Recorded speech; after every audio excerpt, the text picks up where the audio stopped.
mean, when you look at your career as a drug dealer, which you've left behind a long time ago. Yeah. But if you think about the drugs that you pushed in your own community to your own friends, family members, neighbors, associates, at the time you're just getting money and you're young. But here you are in your 50s, you could look back on it and you saw what crack did to Queens. And, when you look back on it, do you feel a level of regret or do you feel like, well, if it wasn't me, it would have been someone else? No, I never had that attitude. It wasn't me, but somebody else. It was me. And that's all I was taught. I didn't know no difference. I didn't know how to go get a 9 to 5. You know what I mean? My mom's had 3 jobs, but she didn't have time to teach me that because she had to, put food on the table. She had to keep the lights on.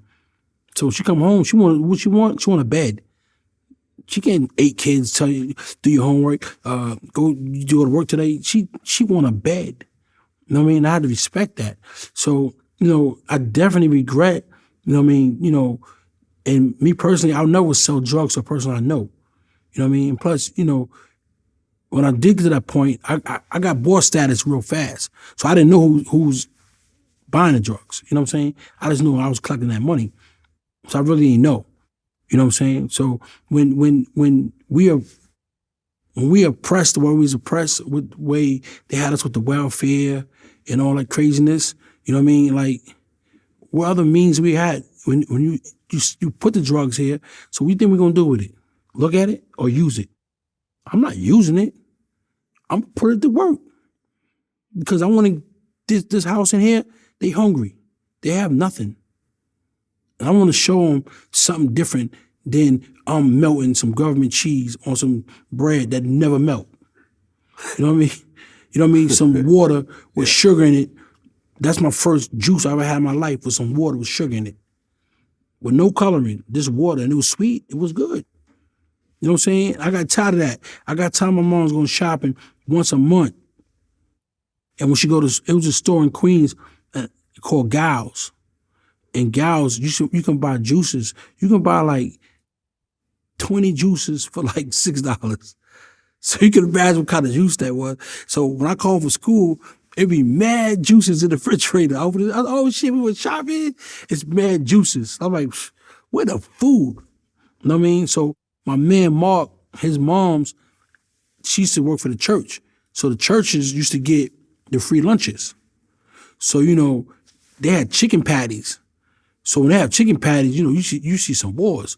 So I found out he had a refrigerator in his garage and had all the chicken patties in it. So I go to his crib. I'm like, yo, man, I need some lunches, man. Right? And Mark would look at me like, yo, I'm gonna eat 2. Nigga, your mom got a whole refrigerator downstairs full of chicken patties. So we get downstairs, he opened it, I grabbed mad chicken patties. And I try to run. It hit me. And then me and him outside fighting for the chicken patties, and I scoop them up. And I jet, and I go home with like a couple of chicken patties. You know what I'm saying? I told him in the refrigerator, I said, yo, nobody touched my chicken patties. So I'm in jail, I'm in jail, like nobody touched the chicken patty in the refrigerator. Yo, man, I go outside, I come back, 2 chicken patties left. Man, I want to beat my whole house up. Like, you know how it take me to get them chicken patties? So God bless them, you know what I mean? But it's just crazy. Some things, man, in life, man, you look back, it's funny, but at that time, it wasn't funny because you serious about them chicken patties, you know what I mean? And my mom's is real strict when it comes to a rule she taught us. It was, don't go next door and ask somebody for nothing. You know what I mean? No milk, no sugar. If you ain't got it, you ain't got it. And that's a rule, I wish I would have not learned because you're supposed to ask for help. You know what I mean? I used to go across the street to my people's house across the street, and I sit in the living room like all day because they cooked. It's like their household had like 6 adults, and all 6 adults work. So they was getting money in the crib. So they always cooking, they always have all type of stuff, cakes, pies. So I'm just sitting there like, are you hungry? Yeah, I'll eat some of that. I go home, my moms know I ate at their crib. So I get a beating like, yo, you over there asking people for food? I said, nah, Mom, they offered me the food. You know what I'm saying? So it was really tough. Like, it was really tough. So, that's why I probably really went to the streets because I wanted to get my own stuff.